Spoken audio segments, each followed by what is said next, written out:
the cap. It is so cheap. Hardly costs about 10 rupees, 15 rupees or 20 rupees.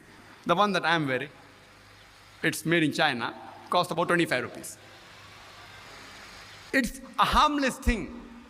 It cannot even hurt a fly. It is so harmless, but it can do wonders. It can do wonders.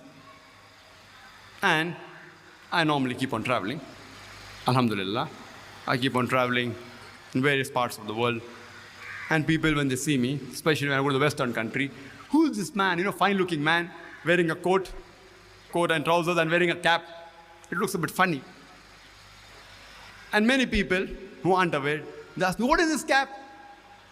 So I tell him, it's the sign, it's my label. I'm a Muslim. Oh, you're a Muslim. An opportunity to Dawah, where it is a farz in Islam. An opportunity. People wonder, what is this person, wearing a fine type of headgear? They come and approach you. They are giving you an opportunity to open your mouth. It does wonders. People start respecting you, alhamdulillah. It's a harmless thing.